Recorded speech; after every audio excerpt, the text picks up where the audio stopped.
सभी लोगों सत्य की प्रतिज्ञा करें कि सभी आत्माएं साक्षी हो। इस क्षण से हम इस धम्म को सुनने का अभ्यास करेंगे, जागरूक रहेंगे, ये देखेंगे कि विचार, भावनाएं और जागरूकता हम नहीं है। सभी लोगों जब रूप नाम अनात्म है, इसका अर्थ है कि ये शारीरिक बात निश्चित रूप से हम नहीं है।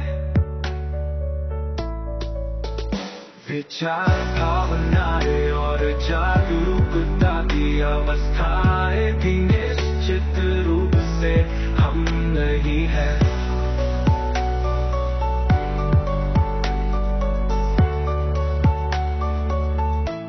संक्षेप में केवल जानने से ना जुड़े और मुक्त रहे। सभी लोगों अज्ञानी शरीर और विचारों पर निर्भर होते हैं और भ्रमवश उन्हें मैं मानते हैं। ज्ञानी व्यक्ति जागरूक होते हैं, विचारों की प्रक्रिया को देखते हैं और पहचानते हैं कि उनका कोई स्वामी, कोई मैं नहीं है। Tan tan lai trong tâm sắc châu Á có thúc xuống trong tình thấy ai। नमस्कार सभी को। मैं सार्वभौमिक धर्म की शिक्षा देने आया हूं ताकि हम सभी दुखों से मुक्ति पा सकें। ये सार्वभौमिक धर्म की पहली कड़ी है जिसमें मैं चित्त के विषय में बात करना चाहता हूं। यह एक सीधी और स्पष्ट व्याख्या होगी जिससे हम अपने चित्त को समझ सकें और दुखों के मूल कारण से मुक्त हो सकें। हम सभी, चाहे किसी भी धर्म, देश, उम्र, लिंग या स्थिति के हों, बच्चे, बुजुर्ग, दिव्यांग, स्त्री या पुरुष, इस धर्मदेशना को सुन सकते हैं। ये धर्म सार्वभौमिक है और मुझे इसे प्रस्तुत करते समय विशेष सावधानी बरतनी होती है ताकि इसका झुकाव किसी एक पक्ष की ओर न हो। यह एक निष्पक्ष और गहन सत्य है जिसे हम में से अधिकांश ने ये हमारे चित्त का विषय है वह ज्ञान हले कभी न सुना होगा, जो सदैव हमारे भीतर था, परंतु हमने कभी उस पर ध्यान नहीं दिया क्योंकि न तो किसी ने हमें सिखाया और न ही किसी को इसका वास्तविक स्वरूप ज्ञात था। हमारा चित्त शुद्ध तत्व है, मूल तत्व है, स्वाभाविक तत्व है। इसे जीवन तत्व कहा जा सकता है, एक ऐसा अस्तित्व जो निराकार है, न आता है, न जाता है, न उत्पन्न होता है, न नष्ट होता है, न अंधकार में होता है, न प्रकाशमान। ये किसी भाषा से बंधा नहीं है, यह मात्र सत्य है। चित्त अत्यंत शुद्ध, स्वच्छ और शून्य है। वास्तव में इस प्राकृतिक तत्व को चित्त कहकर पुकारा नहीं जाता, परंतु हम इसे भाषा के माध्यम से समझाते हैं। यह भाषा जिसे हम बोल रहे हैं मात्र एक सांकेतिक भाषा है ना? इसे किसी भी देश की भाषा कहा जा सकता है, लेकिन अंततः ये चित्त की अभिव्यक्ति मात्र है। जो भाषा हम प्रयोग कर रहे हैं वह चित्त के गुणों में से एक है। स्वयं चित्त की कोई विशिष्ट अभिव्यक्ति नहीं होती, यह एक स्वच्छ, निर्विकार और शून्य तत्व है। पहले विषय में प्रवेश करने से पहले हम सभी के लिए एक सार्वभौमिक धर्म का सार है जिसे सुनने के बाद हम सब दुखों से मुक्त हो सकते हैं। मेरे धर्म उपदेश का केवल एक ही उद्देश्य है कि इस संसार के सभी लोग दुखों से मुक्त हों। सभी दुख हमारे ही चित्त से उत्पन्न होते हैं जो जानने और सीखने की इच्छा रखता है। हमारा चित्त स्वयं ही विभिन्न अवस्थाएं उत्पन्न करता है और फिर उन्हीं से आसक्त होकर भ्रमित हो जाता है। यही कारण है कि भाषा का जन्म होता है, कल्पनाएं उत्पन्न होती हैं, भावनाएं और अनुभूतियां प्रकट होती हैं। लेकिन ये सभी अवस्थाएं केवल चित्त की क्रियाएं हैं, स्वयं चित्त नहीं। फिर भी हमारा चित्त इन साधनों को वास्तविक मानकर उनमें आश्रय ले लेता है। मुद्दा यही है, जब चित्त या इसे हम कह लें ये शुद्ध तत्व है, लेकिन यह नहीं जानता कि यह शुद्ध तत्व है, ये स्वाभाविक तत्व है। परंतु इसे अपनी शुद्धता का बोध नहीं है, इसलिए इसे उपकरणों का निर्माण करना पड़ता है। यह उपकरण आवश्यक होते हैं ताकि वो अभिव्यक्ति कर सके, ध्वनि उत्पन्न कर सके, संचार कर सके। इस प्रकार यह विचारों का सहारा लेकर जो हमारे मन में उभरते हैं, एक दूसरे को समझने और संवाद करने का प्रयास करता है। चलो एक तेंदुए की कल्पना करें। क्या तुम तेंदुए को देख सकते हो? वो पेड़ पर बैठा है। ये सब संचार के लिए है, समझने और मन में चित्र बनाने के लिए। शब्दों का उपयोग संचार के लिए किया जाता है और मन में उभरती छवियां भी संचार का एक रूप हैं। जब चीजें हमारे सोचने और समझने के अनुसार होती हैं, जब वे शब्दों के अनुसार प्रवाहित होती हैं, तो संतोष का भाव उत्पन्न होता है। लेकिन जब वे हमारी सोच के अनुरूप नहीं होती, तो असंतोष जन्म लेता है। मान लो, हम मन ही मन सोचते हैं, अपने भीतर कहते हैं, मैं अपने गांव में माँ से मिलने जाना चाहता हूँ। यह इच्छा मन में उठती है, माँ से मिलने की आकांक्षा प्रकट होती है, कल ही चलूं, माँ की बहुत याद आ रही है। और फिर जैसे ही यह विचार प्रकट होता है, परिवार कहता है, चलो कल ही चलते हैं, हम छुट्टी ले लेंगे। इससे हर्ष उत्पन्न होता है, मन संतुष्ट हो जाता है। ये सब जो शब्द बोले गए, जो छवियां मन में उभरी, जो भावनाएं उत्पन्न हुई, ये सब संतोष की ही अभिव्यक्ति है। ये सभी मन के ही अनुभव हैं। क्या आप इसे समझ पा रहे हैं? यही वो स्थान है जहां हम सदा निवास करते हैं। यह मात्र चित्त का एक उपकरण है, हमारा उपकरण है, क्योंकि हम स्वयं वो शुद्ध, निर्मल और शून्य चित्त हैं। यह एक जीवन तत्व है, जिसका कोई आकार नहीं है, ये प्रकृति का तत्व है। हम एक अत्यंत शुद्ध प्राकृतिक तत्व हैं, लेकिन हम उपकरणों पर आश्रित हो गए हैं। हम मानते हैं कि जो हम कह रहे हैं, वह वास्तव में सच है। हम उस आवाज़ पर विश्वास करते हैं, हम उस कल्पना पर भरोसा करते हैं, हम उन भावनाओं को वास्तविक मानते हैं जो प्रकट हो रही हैं। हमें वास्तव में खुशी हो रही है, और हम मानते हैं कि यह खुशी सच्ची है। हमें माँ के पास जाने का अवसर मिलेगा, और हमें विश्वास है कि सब कुछ वास्तव में अस्तित्व में है। जैसे ही हम घर लौटकर माँ से मिलने की इच्छा रखते हैं, हमारे मन में उसकी एक छवि उभरती है। लेकिन जब प्रेमी कहता है, मत जाओ, अभी काम बहुत है, जब समय मिलेगा तब देखेंगे, तो उसी क्षण हमारे भीतर असंतोष और नकारात्मक भावना पैदा हो जाती है। देखा, जब भी हम सोचते हैं, कल्पना करते हैं, मन ही मन बात करते हैं या जोर से बोलते हैं, यह वही आवाज़ है जिस पर हम निर्भर रहते हैं। जब हम इस आवाज़, इस कल्पना पर मोहित हो जाते हैं, तो तुरंत संतोष और असंतोष उत्पन्न हो जाता है। ये सब मन की प्रकृति है। जब हमारे भीतर असंतोष उत्पन्न होता है, तो हम क्रोधित हो जाते हैं। यह एक नकारात्मक भाव है, एक क्रोध की स्थिति। हम अपने प्रियजनों पर क्रोधित होते हैं, हर चीज़ पर क्रोधित होते हैं। फिर हम झुंझलाकर रात का भोजन नहीं करते, खाना नहीं बनाते, कुछ भी नहीं करते, बस कमरे में बंद हो जाते हैं, जैसे कि पूरी तरह से चिढ़ गए हों। कौन दुखी है? सवाल ये है कि इस क्षण में दुखी कौन है? हम ही न? तो फिर हम इस पीड़ा से क्यों बंधे रहते हैं? असंतोष या संतोष का कोई वास्तविक अस्तित्व है क्या? क्या हम इस भावना को छू सकते हैं? जो आवाज़ हम बोलते हैं या मन में सुनते हैं, क्या उसे छू सकते हैं? नहीं न, यह आवाज़ पकड़ी नहीं जा सकती। जो छवि हम मन में लाते हैं, क्या वह वास्तविक रूप से पकड़ी जा सकती है? नहीं न, तो फिर संतोष और असंतोष, क्रोध और शांति भी पकड़ने योग्य नहीं है, सही है न? फिर हम इन भावनाओं में क्यों डूब जाते हैं? क्योंकि हम मानते हैं कि इनमें कोई वास्तविक अस्तित्व है न? लेकिन अगर इनका कोई वास्तविक अस्तित्व नहीं है, तो हम उनसे क्यों चिपके रहते हैं? कौन इसे समझ सकता है? ये सब चित्त की ही अवस्था है, लेकिन हम स्वयं चित्त हैं, एक शुद्ध, निर्मल, शून्य तत्व। ये किसी भी चीज़ से बंधा नहीं है। जो ज्ञान मैं आप सभी को दिखाना और समझाना चाहता हूँ, वह ऐसा सत्य है जिसे हर किसी को समझना आवश्यक है। इसे दुख से मुक्त होने का ज्ञान कहा जाता है। यह एक सार्वभौमिक शिक्षा है जिसे हम सबको सीखना चाहिए। मैं और मेरी टीम इस सार्वभौमिक धर्म को विभिन्न भाषाओं में अनुवाद करेंगे और इसे सोशल मीडिया के माध्यम से पूरे विश्व में फैलाएंगे, ताकि हर देश के लोग इसे सुन सकें।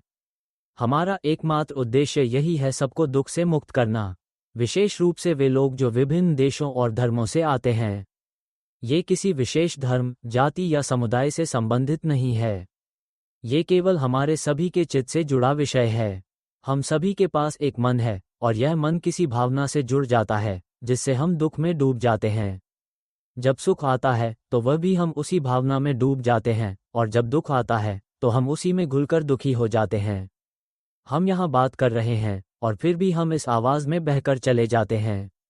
क्या हमने कभी ध्यान दिया है कि हम जन्म से अब तक कितनी उम्र तक आ चुके हैं? क्या हमें इस जन्म में सच में क्या चाहिए? कुछ लोगों के मन में ये सवाल है कि हम जन्म लेने के बाद सच में क्या चाहते हैं। हम बहुत सी चीज़ें करने की कोशिश कर चुके हैं, लेकिन फिर भी यह लगता है कि हमें सच में चाहिए क्या? हमारा मन एक खाली और शुद्ध तत्व है, जो अनंत ब्रह्मांड की शुद्ध शून्यता के समान है। यदि हम पूरे ब्रह्मांड के सूर्य को मिटा दें, काले छिद्रों को और सभी सितारों को नष्ट कर दें, तो अंधकार और प्रकाश को भी समाप्त कर दें, तब सिर्फ वही शुद्ध शून्यता बची रहेगी। क्या हम ध्यान से नहीं देख रहे हैं कि यह शुद्ध शून्यता एक मूल तत्व है जो सब चीजों से पहले था? जब सितारे उत्पन्न नहीं हुए थे, तब ये शुद्ध शून्यता पहले से मौजूद थी। यही मूल तत्व है, यही स्वाभाविक तत्व है जो हर चीज से पहले था। और हम भी इस मूल तत्व के ही अंश हैं। हम केवल शुद्ध और खाली तत्व हैं जो जीवन से भरे हुए हैं और अनंत ब्रह्मांड के शुद्ध खाली तत्वों के साथ एक ही हैं। यदि हम अपने शरीर को मिटा दें, मान लीजिए कि शरीर को हटा दिया गया है, तो केवल मन शेष रहेगा जो शुद्ध खाली तत्व है। फिर भी कुछ लक्षण होंगे जो मन के ऊपर कोटित होंगे। ये लक्षण मन को आच्छादित करेंगे और उसकी लहरों की तरह कार्य करेंगे। यदि हम इन लक्षणों को भी हटा दें, यह अवस्था क्या है? यह अवस्था जो हमारी चेतना में है, वह विचार या आवाज़ है जो हम सुन रहे हैं। यह आवाज़ जो हम इस समय सुन रहे हैं, वह विचार ही है। इसमें कोई अर्थ है, क्या ये सही नहीं है? यह विचार है जो मन में आकार लेता है। इसमें चित्र, ध्वनियाँ और भावनाएं शामिल होती हैं, चाहे वे संतोषजनक हो या असंतोषजनक, या फिर कोई सामान्य भावनाएं हो। सभी ये अवस्था हैं। अगला तत्व है जो इसे जानने का है, वह अवस्था जिसमें हम ध्वनि को समझते हैं। जब हम ध्वनि को महसूस कर रहे होते हैं, तो वह अपनी प्रकृति से ही समझी जाती है, बिना किसी विशेष प्रयास के। क्या हम देख सकते हैं कि यह अपनी पहचान जानता है, बिना किसी विशेष प्रयास के? यह हमेशा अपनी पहचान जानता रहता है। क्या आप इसे समझ पा रहे हैं? यदि हम देखें कि आवाज़ अच्छी है, कल्पनाएं अच्छी हैं, हमारी भावनाएं अच्छी हैं, हमारी जागरूकता भी अच्छी है, यहाँ तक कि हमारी यादें और समझ भी अच्छी हैं, तो ये सभी केवल मन की स्थिति हैं। क्या आप इसे समझ सकते हैं? जब हम मन की इस स्थिति को, शरीर को हटा देते हैं, तो केवल मन की स्थिति बचती है, और जब हम मन की स्थिति को हटा देते हैं, तो केवल मन ही बचता है, जो कि एक खाली, शुद्ध तत्व है, जो हर चीज में समाहित हो जाता है। हम यही शुद्ध तत्व हैं। ये तत्व साफ और खाली है, इसमें कुछ भी नहीं है, ये कुछ नहीं है। हम यही शुद्ध तत्व हैं। हमारा मन एक अंडे के यानी अंडे के अंदर का पीला भाग के समान है। ये पीला भाग ही मन है। ये पीला भाग सफ़ेद भाग को उत्पन्न करता है ताकि इसे सुरक्षा मिल सके। यही मन की स्थिति है। अगर पीला भाग मन है, तो सफ़ेद भाग उसकी स्थिति है। क्या आप समझ रहे हैं? यह एक सुरक्षा करने वाली स्थिति है। यह एक प्रक्रिया को उत्पन्न करती है जो मन को समझने में मदद करती है। इसे एक उपकरण कहा जा सकता है। पीला भाग सफ़ेद भाग को सुरक्षा के रूप में उत्पन्न करता है। यह एक उपकरण है, और सफ़ेद भाग अंडे के खोल को उत्पन्न करता है ताकि उसे सुरक्षित रखा जा सके। ये सुरक्षा के दो स्तर हैं, एक सफ़ेद भाग और दूसरा अंडे का खोल जो मन को सुरक्षित रखते हैं। और पीला भाग इन दोनों स्तरों पर निर्भर करता है। यह अपने आप को सुरक्षित करने के लिए और बाहरी प्रभावों का सामना करने के लिए है। क्या आप समझ रहे हैं? हृदय भी अंडे की पीली जर्दी की तरह है। हम स्वयं मन हैं, जो एक खाली और शुद्ध तत्व हैं। इसका कोई आकार नहीं है। ये तत्व न तो आता है, न जाता है, न जन्म लेता है, न समाप्त होता है, न अंधकार है, न प्रकाश। इसका कोई रूप नहीं है। ये शुद्ध जीवन का तत्व है। हम यही हैं। इसे इस प्रकार समझ सकते हैं जैसे हम गहरी नींद में सोते हैं। जब हम गहरी नींद में होते हैं, तब हम पूरी तरह से गायब हो जाते हैं। जब हम कुछ नहीं जानते होते हैं, जब हम खो जाते हैं, तब हम वही होते हैं। उस समय हमें यह महसूस नहीं होता कि हम हैं। केवल शुद्ध जीवन का खाली और साफ तत्व है। यही हम हैं। असल में हम यही शुद्ध तत्व हैं, लेकिन हम इसे अभी नहीं देख सकते। क्यों? क्योंकि इस शुद्ध तत्व ने स्वयं को ढकने के लिए विभिन्न रूपों और अवस्थाओं को उत्पन्न किया है। इसे हम रूपों और अवस्थाओं के निर्माण के रूप में पहचान सकते हैं। जैसे स्वच्छ पानी की प्रकृति, यह उदाहरण रूप में चित्त के समान है। ये स्वच्छ पानी है, और स्वच्छ पानी की प्रकृति यह है कि जब कुछ उसका संपर्क करता है, तो यह हलचल करके प्रतिक्रिया करता है, और फिर प्रभाव उत्पन्न होता है। हलचल अनेक रूपों में प्रकट होती है, जिसे लहर कहा जाता है। जो विभिन्न रूप प्रकट होते हैं, वे केवल लक्षण होते हैं, वे स्वच्छ पानी नहीं होते। पानी साफ है, यह वैसे ही साफ है, लेकिन इसके लक्षण एक प्राकृतिक प्रक्रिया हैं, जो ऐसी ही रहनी चाहिए। ये लक्षण पानी के साथ होते हैं। जब पानी है, तो लक्षण भी होंगे। इसी तरह जब मन है, तो लक्षण होंगे। लक्षण वो ध्वनि है जो हम बोलते हैं। ये सिर्फ एक उपकरण है। हमारा मन इस उपकरण को बनाता है, इस लक्षण को उत्पन्न करता है, जैसे अंडे की जर्दी सफ़ेद भाग को सुरक्षा देने के लिए बनाती है, एक उपकरण, और फिर सफ़ेद भाग भी खोल को बनाता है, जो एक उपकरण है। ये खाली, शुद्ध तत्व, मन, अपने उपकरण को बनाता है, जिसे हम लक्षण कहते हैं। ये ध्वनि, मानसिक छवि और भावनाएं जो हम हमेशा महसूस करते हैं। हम इसके साथ खेलते हैं, इसके साथ डूबते हैं और फिर लक्षण को समझते हैं। हम इन लक्षणों में डूब जाते हैं। यह मैं मुख्य बिंदुओं में कहना चाहता हूं ताकि हम इसे स्पष्ट रूप से देख सकें, बस इतना ही पर्याप्त है। क्योंकि अगर इसे केवल इतना ही समझते हैं तो सब कुछ गिर सकता है। समझिए, यह मन जो शुद्ध, खाली तत्व है, वह सीखना चाहता है। यहाँ पर बिंदु यही है। हमारा शुद्ध, खाली तत्व जैसा मन, यह एक छोटे बच्चे की तरह है, जो अत्यंत शुद्ध है। वो बहुत शुद्ध है, वो बस सीखना चाहता है। इस शुद्ध तत्व को सीखने के लिए उपकरण की आवश्यकता होती है, यानी उसे रूप, ध्वनि, भावना और ज्ञान जैसी अवस्थाएं उत्पन्न करनी होती हैं। ये 4 अवस्थाएं ही प्रक्रिया के रूप में अस्तित्व में आती हैं, और हम इन्हें इस प्रकार बनाते हैं ताकि हम उन्हें चीज़ों के अर्थ और मूल्य देने में प्रयोग कर सकें। जैसे आवाज़ जो यहाँ सुनाई दे रही है, उसका उपयोग संचार के लिए किया जाता है, वैसे ही कल्पनाएं भी संचार के लिए इस्तेमाल होती हैं।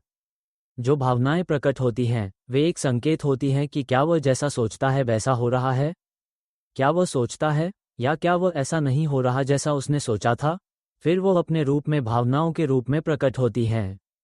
और जो आवाज़ हम सुनते हैं, वो उसकी अपनी जागरूकता का परिणाम होती है। बिंदु ये है कि हम ये भूल जाते हैं कि हम मन हैं, शुद्ध और पारदर्शी तत्व हैं, जैसे एक नन्हा बच्चा। हम इस शुद्ध तत्व के रूप में हैं, लेकिन हम इन लक्षणों में उलझ जाते हैं। यदि कोई इसे समझ सके, तो कुछ विशेष अनुभव हो सकते हैं, जैसे आंसू अचानक बह निकलना। यह उस जागरण की अवस्था को प्रकट करेगा। हमारी चेतना जागृत हो जाएगी, और यह अज्ञान से बाहर निकलकर इस लक्षणों से मुक्त हो जाएगी। अब यह मन, जो हमारे अस्तित्व का मूल तत्व है, वो मूल तत्व है। हमारा मन मूल तत्व है, यह एक अमर तत्व भी कहा जा सकता है। ये सच में अमर है। ये तत्व, यह मन कभी किसी चीज से जुड़ा नहीं था, कभी किसी से प्रभावित नहीं हुआ। इसमें केवल तरंगों की लहरें होती हैं, जो विविध रूपों में दिखाई देती हैं, लेकिन ये लहरें मन नहीं हैं और ये मन को कुछ नहीं कर सकती। जैसे हम मछली पकड़ने के लिए एक यंत्र बनाते हैं, वह यंत्र सिर्फ एक उपकरण है जिसे हमने बनाया है। हमें यंत्र की आवश्यकता नहीं है, लेकिन हम इसका उपयोग मछली पाने के लिए करते हैं। इसी तरह जब हमें मछली मिल जाती है, तो यंत्र का कोई मूल्य नहीं रहता। मन भी वैसे ही है। मन शुद्ध तत्व है, जैसे एक बच्चा जो बहुत मासूम और निष्कलंक होता है।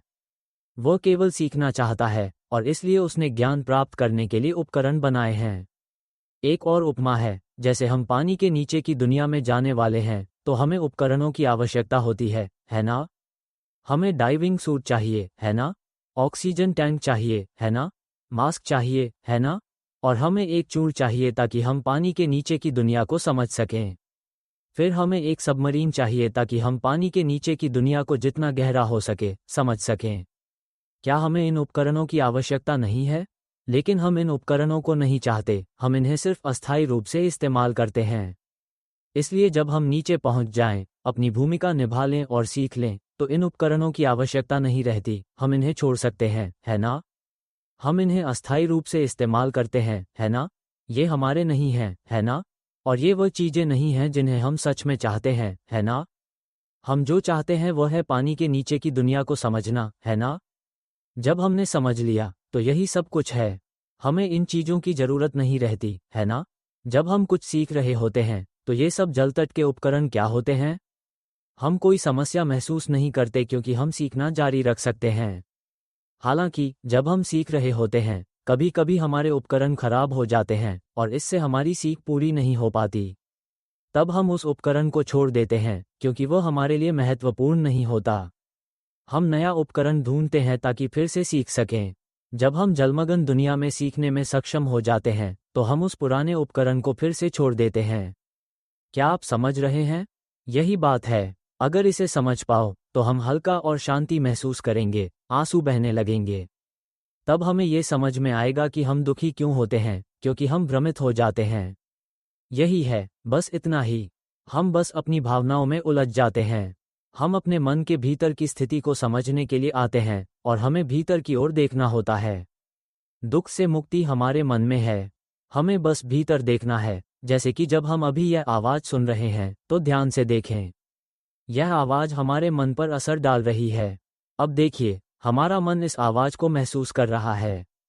आप अपनी आंखें बंद करके देखिए, आंखें बंद करें और अपनी जागरूकता को अपनी छाती के बीच में केंद्रित करें।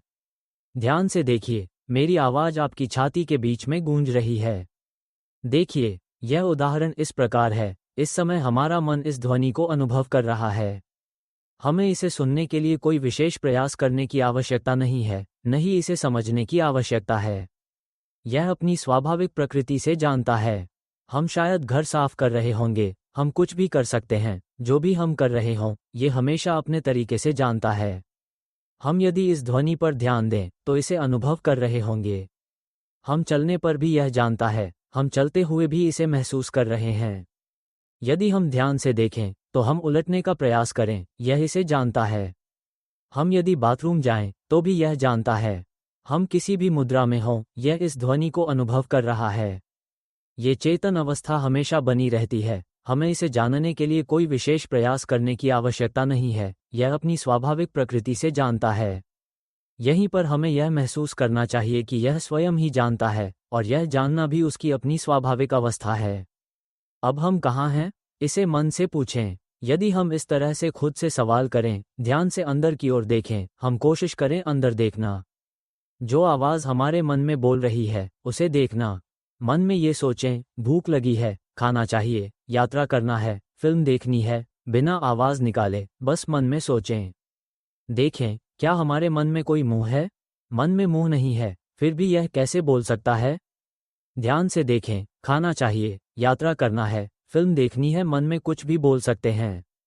अंदर एक आवाज़ है जो हमारे हृदय क्षेत्र में सुनाई देती है, लेकिन वहाँ कोई मुंह नहीं है। फिर यह आवाज़ कहाँ से आती है? यही तो है हमारे चित्त की प्रकृति। हम भूल जाते हैं कि हम केवल चित्त हैं, जो खाली और शुद्ध है। मानसिक तत्व एक शुद्ध और खाली तत्व है, जो आभास और उपकरणों का उपयोग करता है, जैसे कि हमारी सोच और समझ को संप्रेषित करने के लिए आवाज़ का सहारा। हम जो चित्रों को याद करते हैं, जैसे हम अपनी पसंदीदा खाद्य पदार्थों के बारे में सोचते हैं, क्या आप वह चित्र देख सकते हैं? वही है, यही कारण है कि हमारे मन में चित्र उत्पन्न होते हैं, खासकर हृदय क्षेत्र में। इसे देखिए, क्यों हमारे मन में आवाज़ गूंज रही है और क्यों चित्र दिखाई दे रहे हैं? क्या हमारे मन में चलचित्र प्रक्षिप्त हो रहा है? क्यों वह चित्र उत्पन्न कर सकता है? यही चित्त का स्वभाव है। हमारे पास विचार करने, बोलने, मन में सोचने, कल्पना करने, याद रखने और भावनाओं का अनुभव करने की शक्तिशाली उपकरण हैं। जब हम सोचते हैं और हमारे विचार और कल्पनाएं हमारे अनुसार होती हैं, तो संतोष की भावना उत्पन्न होती है। लेकिन यदि यह वैसा नहीं होता जैसा हमने सोचा या जैसा हमने कल्पना की, तो असंतोष की भावना उत्पन्न होती है। हमें अपनी भावनाओं को देखना चाहिए, चाहे वे संतोष की हों, असंतोष की हों या निरपेक्ष भावनाएं हों। इन भावनाओं का स्रोत कहाँ से आता है? हमारा मन रूप नहीं रखता। अगर हम ध्यान से देखें तो मन का कोई रूप नहीं है, कोई अस्तित्व नहीं है, इसे छुआ नहीं जा सकता। जो आवाज़ हमारे मन में बजती है, उसे हम छू नहीं सकते, है ना? जो चित्र हमारे मन में बनते हैं, उन्हें भी हम छू नहीं सकते, है ना? जो संतोष या असंतोष या सामान्य भावनाएं हमारे मन में आती हैं, उन्हें भी हम छू नहीं सकते, है ना? लेकिन ये सब लक्षण दिखाई देते हैं। क्या इन लक्षणों का कोई मालिक है? सवाल यही है, इन लक्षणों का कोई मालिक है? इसका कोई मालिक नहीं है, है ना? जो आवाज़ हमारे मन में बोलती है, वह बोलने के बाद चली जाती है ना? क्या हम देख सकते हैं कि मन में जो आवाज़ बोलती है, वह खुद बोलकर चली जाती है? वह कहाँ चली जाती है? जो चित्र हम मन में सोचते हैं, देखिए, वह भी गायब हो जाता है। वह कहाँ जाता है? क्या हम यहाँ खाली, शुद्ध शून्यता को देख सकते हैं? आवाज़ें भी मन की शुद्ध शून्यता से उत्पन्न होती हैं। हमारा मन शुद्ध, खाली, शून्य तत्व है। ये तत्व किसी विशेष रूप में नहीं है, ये खाली है। यही है मन। इस तत्व का कोई मालिक नहीं है। यह मूल तत्व है, जीवन का तत्व। अगर हम गहराई से समझें तो हम इसकी शुद्धता को देख सकते हैं। नई शुरुआत करते हैं जब हम अपने मन में शब्दों को कहते हैं, मुझे खाना चाहिए, मुझे यात्रा करनी है, मुझे फिल्म देखनी है, और फिर उस भोजन, उस यात्रा स्थान और उस फिल्म की कल्पना करते हैं, तो क्या हम देखते हैं कि आवाज़ और चित्र प्रकट होते हैं और फिर गायब हो जाते हैं? क्या आप देख सकते हैं कि यह प्रकट हुआ और फिर गायब हो गया? ये हमारे मन की खाली, निर्मल अवस्था से उत्पन्न हुआ है। ये घटना मन की खाली, निर्मल तत्व से उत्पन्न होती है। क्या ये समझ में आ रहा है? कौन समझ सकता है ये? हम कहाँ हैं? मन को उत्तर देने दें। भावनाएं भी एक अवस्था है और फिर वे गायब हो जाती हैं। अगर हम इन अवस्थाओं को पकड़ने में मूर्खता नहीं दिखाते, अगर हम इन ध्वनियों को पकड़ने में मूर्ख नहीं होते, तो ये ध्वनियाँ खुद उत्पन्न होती हैं और फिर खुद गायब हो जाती हैं। अगर कोई हमें बुरा भला कहे, तो इसे देखो। अगर कोई हमें बुरा भला कहे या कोई हमारी प्रशंसा करे, तो ये केवल एक ध्वनि है जो उत्पन्न होती है और फिर गायब हो जाती है। ये बस कुछ है। हम यदि ध्यान से देखें, यदि हम मेरे आवाज़ पर ध्यान केंद्रित करें, तो हम देखेंगे कि यह आवाज़ बस कुछ समय के लिए होती है और फिर गायब हो जाती है। यह एक शब्द है, फिर गायब हो जाता है। ये कुछ है, फिर गायब हो जाता है। ये हमारे मन में आता है और फिर चला जाता है। हमारा मन इस आवाज़ को जानता है। क्या आपने देखा? हमारा मन इस आवाज़ को जानता है, अपनी स्वाभाविकता से। हमें इसे जानने के लिए किसी विशेष ध्यान की आवश्यकता नहीं है, नहीं हमें इसे पकड़ने की जरूरत है। इसका कोई मालिक नहीं है, ये ज्ञान अपने आप आता है। क्या आप देख सकते हैं? हम कहाँ हैं? सवाल ये है कि हम कहाँ हैं? मन से उत्तर दें, जब तक कि वह आवाज़ न उठे जो मन से बाहर आकर कहे, हम नहीं हैं, या जो कुछ भी हो, जिससे यह अर्थ निकलता हो कि हम नहीं हैं।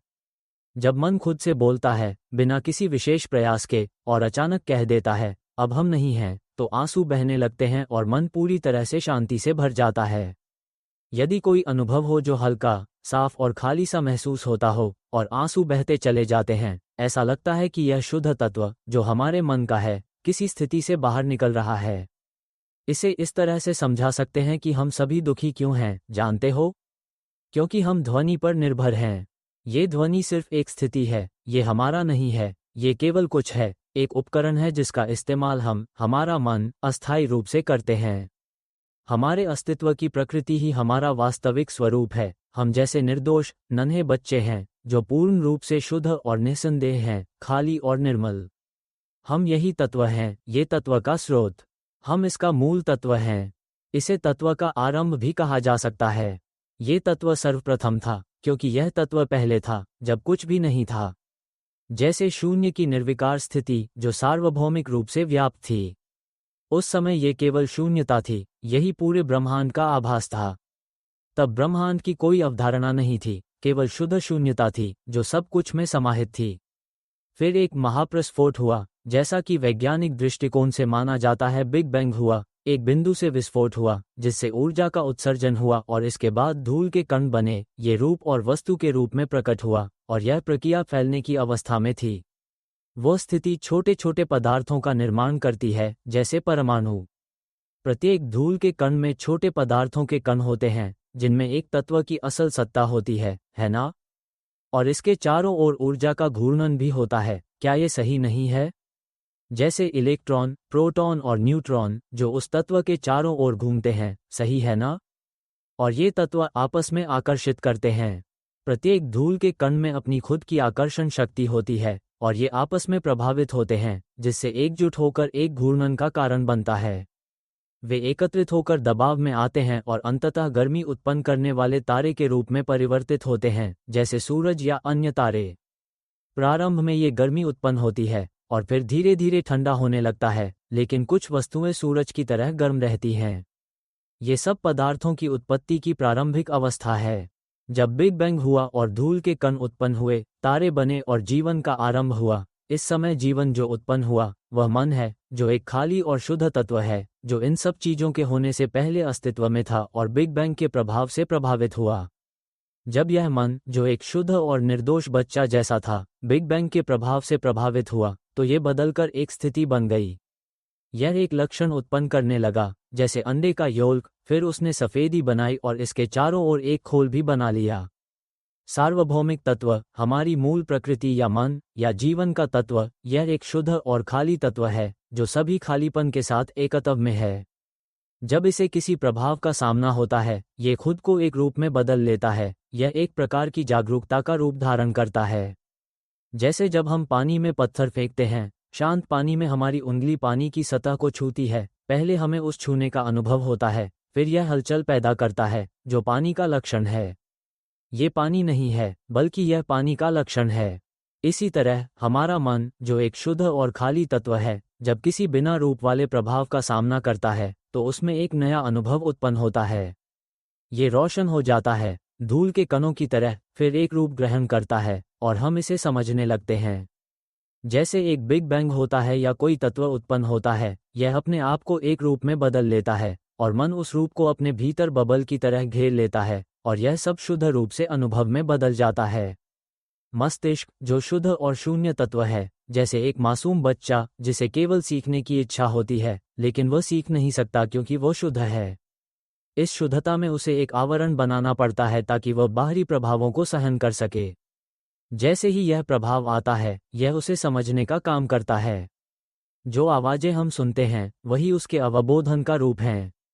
जब ये प्रभाव आता है, तो इसके परिणामस्वरूप एक लहरनुमा प्रतिक्रिया उत्पन्न होती है। यह आंतरिक आवाज, विचार और भावना के रूप में प्रकट होती है। यह मस्तिष्क के स्वभाव को दर्शाता है। यह आवरण मस्तिष्क को घेरने के लिए होता है, ताकि इसे बाहरी दुनिया से जुड़ने और उसे समझने का अवसर मिले। जब शुद्ध तत्व पर बाहरी प्रभाव पड़ता है, तो ये प्रतिक्रिया करता है और उसे समझने के लिए उसे रूपांकित करता है। जब ये रूपांकित करता है, तो वो उस वस्तु से जुड़ने की इच्छा उत्पन्न करता है। इस प्रकार जीवन का विकास होता है। एक कोशिका से कई कोशिकाएं उत्पन्न होती हैं, जो अंततः एक जीवित शरीर के रूप में विकसित होता है। क्या ये समझ में आ रहा है? अगर हम अपने शरीर से मन या जीवन तत्व को हटा दें, तो ये शरीर गिर जाएगा। गिरने के बाद ये सड़ जाएगा। शरीर में मस्तिष्क और हृदय हो सकता है, लेकिन बिना मन के कुछ भी सोच नहीं सकता। हृदय धड़कता नहीं है, क्योंकि जीवन उस मन की वजह से है, जो इसमें निवास करता है। मन जीवन की आतु की तरह है, जैसे बैटरी। एक रोबोट में प्रोग्राम और माइक्रो प्रोसेसर होते हैं, और उसकी विद्युत प्रणाली पूरी तरह से काम करती है। वह कितना भी सक्षम हो, कितना भी उत्कृष्ट हो, लेकिन यदि उसमें बैटरी नहीं है, यदि बिजली नहीं पहुंचती, तो वह कुछ भी नहीं कर सकता। वह केवल एक बेकार लोहे का टुकड़ा होगा, जिसका कोई मूल्य या उपयोग नहीं है, सिर्फ सजावट के लिए। लेकिन जैसे ही बैटरी और विद्युत प्रणाली को जोड़ा गया, पिंग की आवाज़ हुई और माइक्रोप्रोसेसर प्रोग्राम प्रणाली ने काम करना शुरू कर दिया।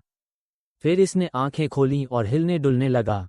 ये रोबोट अब एक जीवित रोबोट कहलाने लगा। हम इसे जीवित मानते हैं क्योंकि यह अनुभव कर सकता है, काम कर सकता है। हम इसे जीवित रोबोट का मूल्य देते हैं, है ना? लेकिन ये जीवित क्यों है? क्योंकि इसे बिजली से जोड़ा गया, इसे बैटरी से शक्ति मिली, सही है ना? यदि मैं कहूं कि यह बैटरी केवल एक प्रकार की ऊर्जा है, एक ऊर्जा का स्रोत जिसे इससे जोड़ा गया, और तभी यह कार्य करने लगा, तो क्या ये समझ में आता है? उसी प्रकार ये चेतना जो जीवन तत्व है, जब यह इस भौतिक शरीर में स्थित होती है, तभी यह शरीर जीवित कहलाता है। समझ सकते हो? इसलिए मुद्दा ये है कि हम सभी कहते हैं कि हम अत्यधिक दुखी हैं, क्योंकि यह शरीर बीमार होता है, अपूर्ण होता है। ये पीड़ित होता है, कष्ट उठाता है, और अनेक रोगों से ग्रस्त होता है, चाहे वह कैंसर हो, मधुमेह हो, कोलेस्ट्रॉल की समस्या हो, माइग्रेन हो, रक्त संचार से जुड़ी बीमारियां हो या हड्डियों की समस्याएं। ये शरीर केवल एक अस्थायी साधन है, जिसे हमने कुछ समय के लिए अपनाया है। इसे समझ सकते हो ना? मन तो शुद्ध, निर्मल और खाली तत्व है।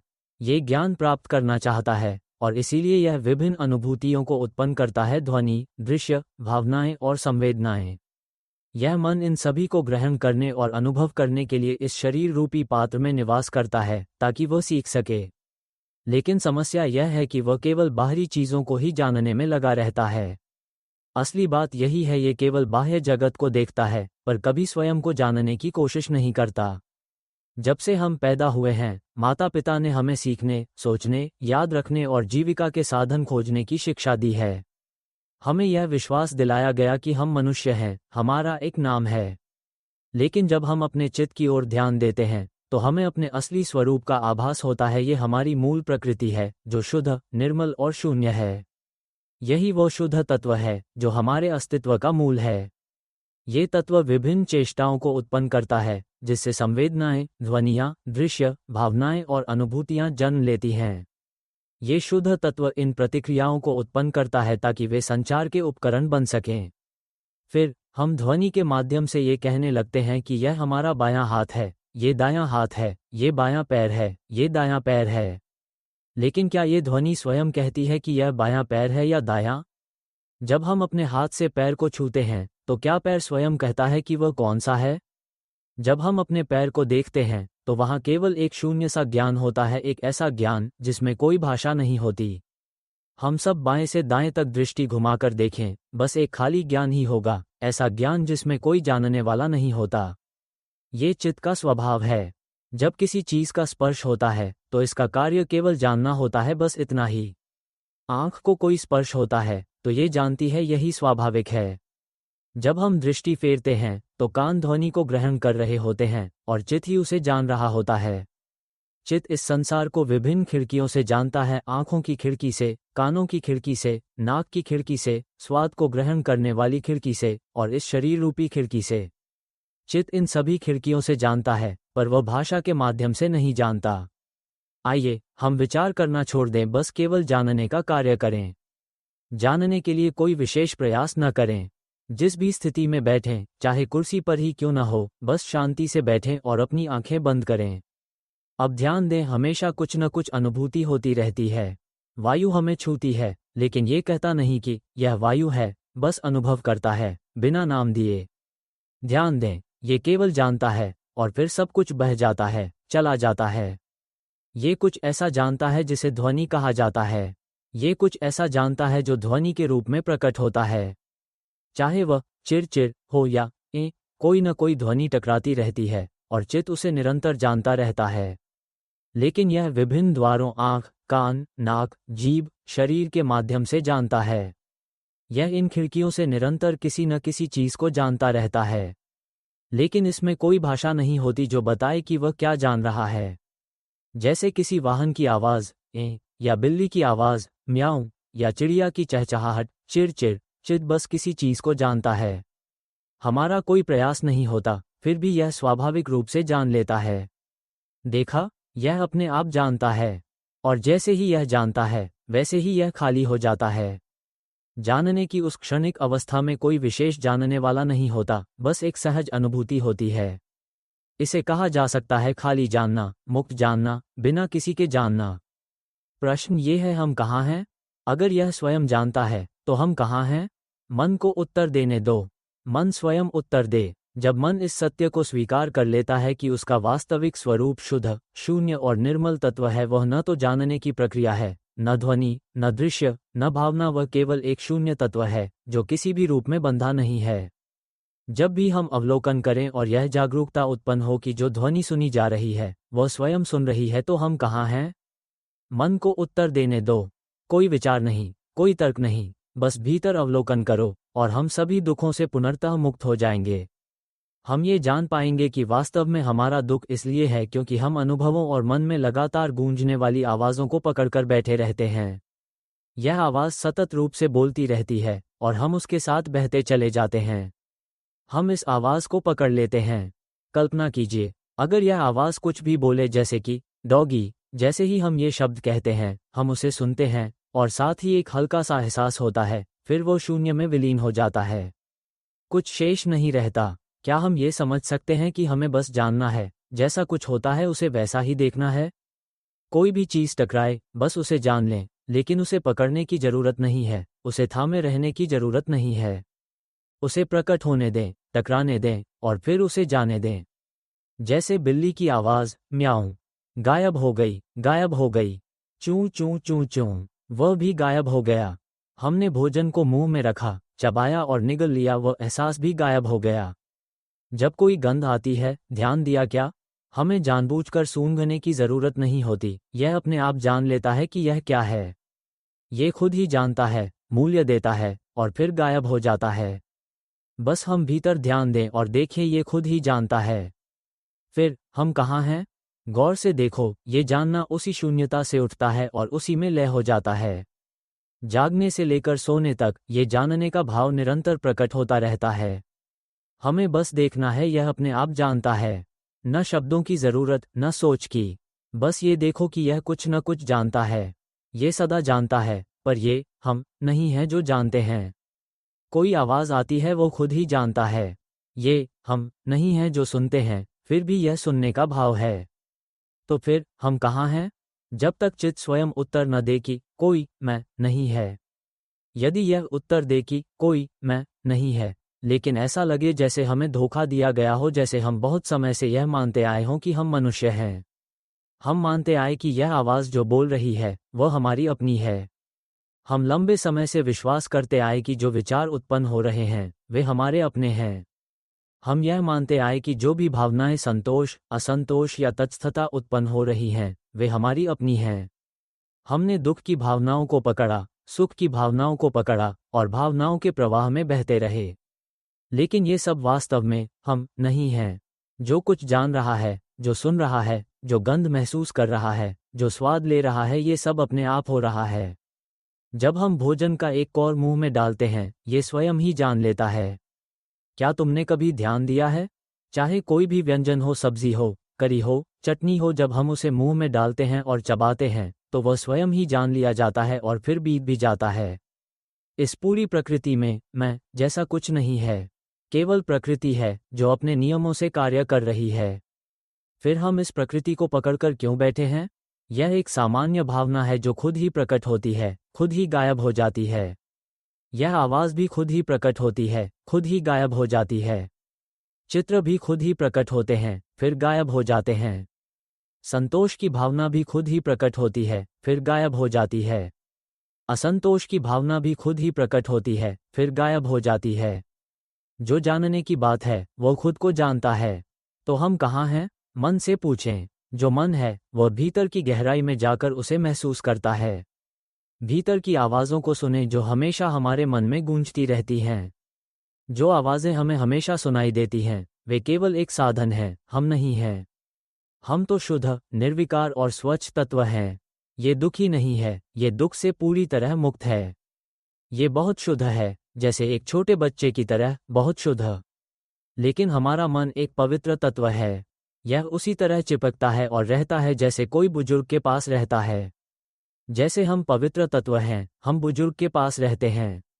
एक बुजुर्ग की आवाज़ होती है, एक बुजुर्ग का रूप होता है, एक बुजुर्ग की भावना होती है, एक बुजुर्ग का ज्ञान होता है। हम इन बुजुर्गों से चिपकते हैं और इस तरह हम इन चीज़ों से जुड़ जाते हैं। लेकिन अगर हम एक कदम पीछे हटें तो हम उनकी आवाज़ को अपना काम करने देंगे। हम पीछे हटकर उनकी छवि को अपना काम करने देंगे। हम उनके सुख, दुख या तटस्थ भावनाओं को अपना काम करने देंगे। हम पीछे हटकर उनके ज्ञान को अपना काम करने देंगे।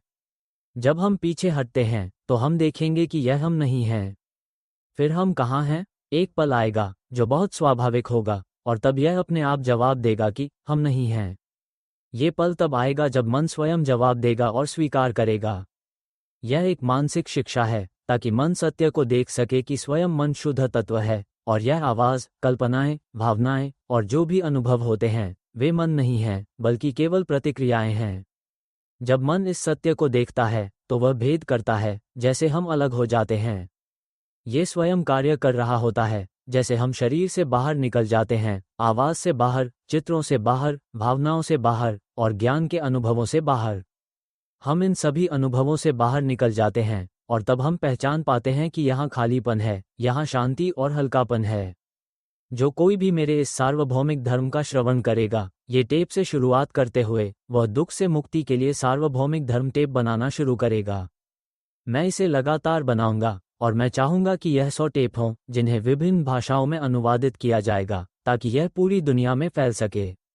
जो भी व्यक्ति यह सार्वभौमिक टेप सुनेगा, विशेषकर मन की स्थिति पर आधारित ये धर्म, वह दुख से मुक्ति की दिशा में अग्रसर होगा। हम सभी इस पृथ्वी पर दुख से मुक्त हो जाएंगे। हम एक दूसरे को कष्ट नहीं देंगे। क्यों? क्योंकि हम ये समझने लगे हैं कि हम कोई स्थिर अस्तित्व नहीं हैं, हम वास्तविक रूप से कोई स्थायी अस्तित्व नहीं हैं। ये शरीर केवल उत्पन्न हुआ है और इसका पतन निश्चित है, ये लंबे समय तक नहीं रहेगा। ये शरीर दर्द, कष्ट और विनाश के लिए बना है, लेकिन ये हम नहीं हैं। ये केवल एक स्थिति है जो घटित हो रही है। क्या आप इसे समझ पा रहे हैं? जैसे हम लकड़ी को पानी की सतह पर जोर से मारते हैं, बहुत तेज आवाज़ के साथ। पानी उछलता है और आवाज़ सुनाई देती है। पर यह सब वैसे ही होना चाहिए, है ना? जितनी तेजी से हम मारें, जितनी जोर से आवाज आए, जितना पानी उछले, फिर भी पानी में कोई फर्क नहीं आता। पानी वही साफ पानी बना रहता है, वही जैसा था। बाकी सब तो सिर्फ एक अस्थायी लक्षण होते हैं। हम सब ये कल्पना करें कि हम पहले बहुत दुख भोग चुके हैं। बचपन में हम पहले बहुत खुश भी थे, दोनों सुख और दुख अत्यधिक रूप में। हमने बहुत परेशानी महसूस की है, बावजूद इसके कि हमने बहुत दर्द और पीड़ा भी झेली थी। हम कभी बहुत खुश थे, कभी बहुत दुखी, लेकिन वो सब अब कहाँ चला गया? अब हमें वो सब क्यों नहीं दिखता? हमने कभी दांतों का भयंकर दर्द महसूस किया है, पेट में दर्द, सिर में दर्द, शरीर में दर्द। पहले हमने ये सब बहुत सहा, लेकिन अब वो सब कहाँ गया? अब ये सब हमें क्यों महसूस नहीं हो रहा? क्या हम ये देख सकते हैं कि ये सब लक्षण केवल एक प्रकार के अनुभव होते हैं? जैसे हम पानी की सतह पर जोर से लकड़ी की छड़ी मारा करते हैं, वैसे ही वो लक्षण तेज होते हैं। लेकिन फिर भी पानी शांत रहता है, समझ सकते हैं? हम जैसे हैं, हम एक खाली, शुद्ध तत्व हैं जो हमारे सामने है। हम इसे हाथ से पकड़ नहीं सकते। ये खाली, शुद्ध तत्व हमारे सामने है, जिसे हम हाथ से नहीं पकड़ सकते। हमारे सामने, इस शुद्ध, खाली तत्व में हवा निवास करती है। ये शुद्ध, खाली तत्व वास्तव में हमारा अस्तित्व है, यही हम हैं, शुद्ध तत्व। हम शुद्ध तत्व हैं, और इस तत्व में हवा का निवास है। हवा, जो शुद्ध तत्व में निवास करती है, वो एक स्थिति की तरह है। हवा एक स्थिति की तरह है, जैसे कि ज्ञान की स्थिति। हवा जैसे ही गति करती है, जैसे ऑक्सीजन का बहाव, ये हवा में हलचल उत्पन्न करता है। फिर भी, ये सब केवल एक स्थिति है। ये शुद्ध, खाली तत्व पर कोई प्रभाव नहीं डालता। अगर हम इस शुद्ध, खाली तत्व में परमाणु बम फेंकें, तो बम सब कुछ, यहाँ तक कि हमारे शरीर को भी चुरू चुरू कर देगा। लेकिन क्या आप जानते हैं? हमारा मन, जो शुद्ध, खाली तत्व है, वह कुछ भी नहीं होता। वो कुछ भी नहीं होता। अब हमारी यह खाली और स्वच्छ तत्व, यह आवाज, ये चित्र, ये भावना और यह अनुभव को पकड़ रही है। हम केवल ये देखते हैं कि जो हम कह रहे हैं, वह आवाज नहीं है, ये कुछ और है। ये केवल एक लहर है, इसे हम नहीं बोल रहे हैं, और न ही कोई इसे सुन रहा है। ये बस चित्त की लहर है, जो उठती है, जानने और संज्ञान लेने का कार्य करती है। इसमें केवल लहरें हैं, जो आवाज बनती हैं, चित्र बनते हैं, भावनाएं बनती हैं, और जानने की स्थिति बनती हैं। ये लहरें लगातार चलती रहती हैं, जागने से लेकर सोने तक। लेकिन जब हम सोते हैं, तो सब कुछ गायब हो जाता है, जैसे कि हम कभी इस दुनिया में पैदा ही नहीं हुए थे।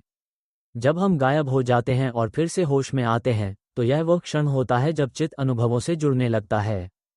जब ये खाली और स्वच्छ तत्व, ये चित्त, अनुभव से जुड़ता है, तो यह एक शुद्ध आवरण के रूप में, जैसे एक झपाव में लिपटे हुए, अनुभव से जुड़ता है। बड़े व्यक्ति से जो आवाज है, उससे जुड़ो। बड़े व्यक्ति से जो चित्र है, उससे जुड़ो। बड़े व्यक्ति से जो भावना है, उससे जुड़ो। बड़े व्यक्ति से जो ज्ञान है, उससे जुड़ो। जब हम जुड़ते हैं, जब हम महसूस करते हैं, तो हम तुरंत जुड़ जाते हैं। हाथ फैलाकर, जैसे चार हाथ होते हैं, हम उन्हें पकड़ने की कोशिश करते हैं। फिर वो व्यक्ति विचार करता है, सोचता है, महसूस करता है, और यह महसूस करता है कि क्या अब सुबह हो गई है? मुझे फिर से काम के लिए उठना है। हम मन में सोचने लगते हैं, कितना समय हो गया है? क्या 4 बजे हैं? मुझे फिर से उठना होगा। क्या आप उस आवाज़ को सुन सकते हैं जो आपके मन में बज रही है? जैसे ही हम जागते हैं, एक आवाज़ उठती है, एक पसंद या नापसंद की भावना जागृत होती है। यह महसूस होता है कि अब हम फिर से जाग गए हैं, और अब हम इंसान हैं। यह महसूस और विचार की भावना जागती है, और जैसे ही हम उठते हैं, ये तुरंत उत्पन्न होती है। अगर हम ध्यान से देखें कि यह स्थिति हम नहीं हैं, तो हम इसे केवल देख सकते हैं, और फिर पीछे हट सकते हैं। हम देख सकते हैं कि यह अपने काम को खुद कर रहा है। अगर हम ध्यान से देखें और समझें कि ये खुद काम कर रहा है, तब ज्ञान उत्पन्न होता है और यह समझ में आता है कि ये हम नहीं हैं। आंसू बहने लगते हैं, आंसू बहते हैं और मन हल्का हो जाता है। ये भावना, यही निर्वाण का अनुभव है। हम इसे लगातार समझते जाते हैं, गुरु की उपदेशों को सुनते जाते हैं, ज़्यादा से ज़्यादा सुनते जाते हैं, गुरु की आवाज़ को हमारे मन में गूंजते हुए महसूस करते हैं, और धीरे धीरे ऐसा लगता है कि हम यह आवाज़ हर समय सुन रहे हैं।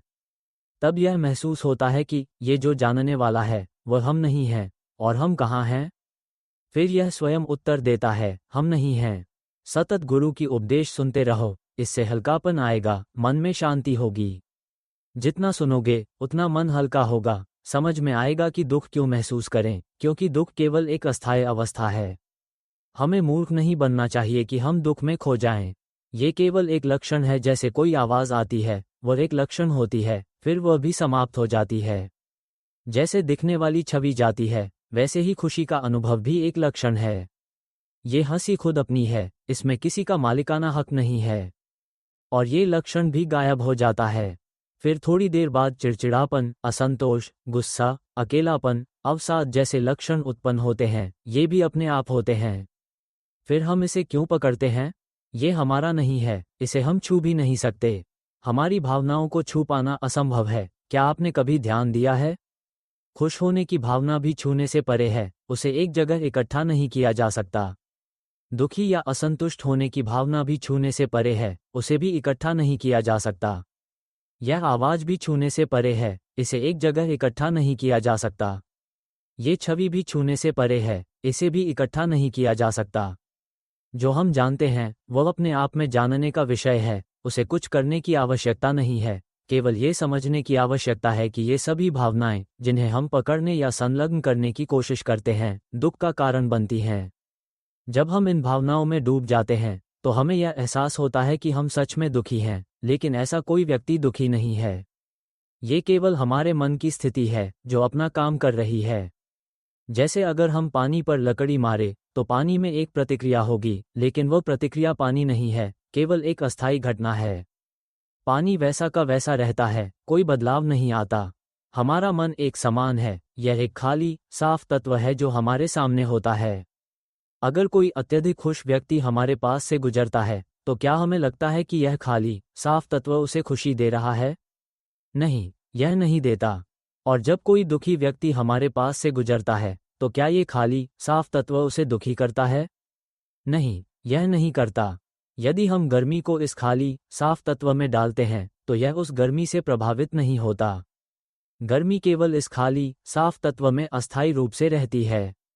यदि हम ठंडक डालते हैं तो ये भी उसे महसूस नहीं करता, क्योंकि यह न ठंड से संबंधित है न गर्मी से। क्या हम इसे समझ सकते हैं? ये खाली, साफ तत्व हर चीज का आधार समान है जो इसमें निवास करता है। अंधकार भी इसमें निवास कर सकता है और प्रकाश भी, लेकिन ये खाली, साफ तत्व न अंधकार है न प्रकाश। यह एक मध्य तत्व है जो सभी तत्वों को उसमें निवास करने की अनुमति देता है।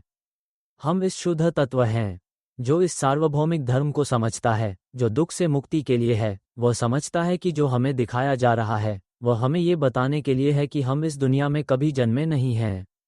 केवल घटनाएं हैं, घटनाएं जो आवाज कहलाती हैं, घटनाएं जो दृश्य हैं, घटनाएं जो संवेदनाओं के रूप में अनुभव होती हैं, घटनाएं जो ज्ञानी हैं और घटनाएं जो भावनाएं हैं। केवल घटनाएं हैं, लेकिन ये हम नहीं हैं। ये प्रकट होती हैं और फिर गायब हो जाती हैं। हम इन घटनाओं के सहारे रहते हैं। मन एक शुद्ध तत्व है जो इन घटनाओं पर निर्भर करता है, जागने से लेकर सोने तक, और फिर जब हम सो जाते हैं तब घटनाओं से निर्भरता समाप्त हो जाती है। फिर सब कुछ गायब हो जाता है, सिर्फ वह अवस्था रह जाती है जो कुछ भी नहीं है। केवल ज्ञान की कमी होती है। जब हम गहरी नींद में होते हैं तो ये तत्व शुद्ध रहता है, बस ज्ञान का अभाव होता है। इसमें कोई बुद्धि नहीं होती, यह नहीं जानता कि यह क्या है, बस इतना ही। जब हम इस सार्वभौमिक धर्म को सुनते हैं तो हम समझने लगते हैं कि यही है। जब हम इसे समझ लेते हैं तो ये हल्का और शुद्ध महसूस होता है, और धीरे धीरे ये हल्का और शुद्ध होता जाता है, जब तक कि अंततः ये छुटकारा नहीं पाता। हमारा मन एक शुद्ध, खाली तत्व है। ये परिस्थितियों से बाहर निकल सकता है और यह स्पष्ट रूप से अलग हो जाएगा कि स्थिति एक हिस्सा है, जबकि मन शुद्ध, खाली और स्पष्ट तत्व है। ये दोनों अलग हैं, कोई संबंध नहीं। जब हम इसे खुद देख पाएंगे तो ये स्वतः ही होगा। ये धीरे धीरे हल्का और मुक्त होता जाएगा और फिर यह बाहर निकल जाएगा। जब ये बाहर निकल जाएगा तो हमें एहसास होगा कि हम सिर्फ एक व्यक्ति नहीं हैं।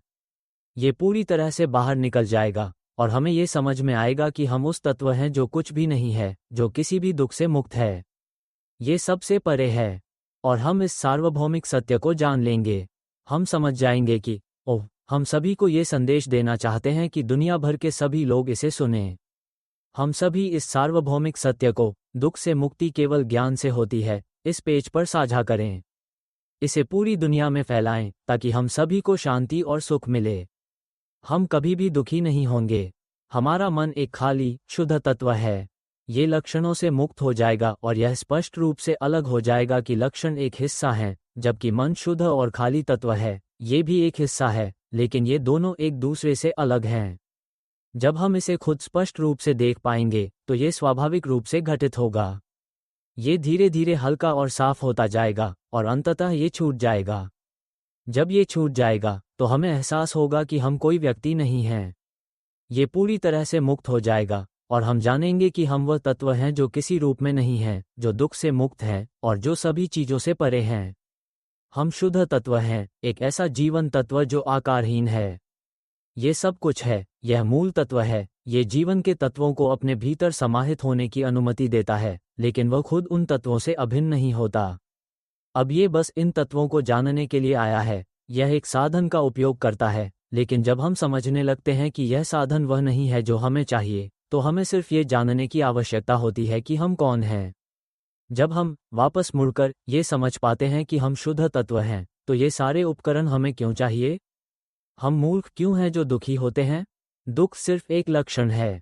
हम मूर्ख हैं जब हम सुख को पकड़ते हैं, दुख को पकड़ते हैं, इस ध्वनि को पकड़ते हैं, इस मानसिक छवि को पकड़ते हैं, इस ज्ञात लक्षण को पकड़ते हैं, जबकि ये सब सिर्फ लक्षण हैं, ये हम नहीं हैं। जब हम इसे मन से समझते हैं और मन इसे स्वीकार करता है, तो हमें जब मन इसे पूरी तरह से स्वीकार कर लेता है, हम खुद ही जान पाएंगे कि दुख से मुक्ति का वास्तविक अनुभव क्या है, एकदम पूर्ण रूप से। ये संदेश अपने समय के अनुसार समाप्त होता है। हम सभी को इस सार्वभौमिक सत्य को समझने की शांति मिले और हम तुरंत और पूरी तरह से दुख से मुक्ति पाएं। तस्मिन् शुद्धि हो। साधु साधु साधु।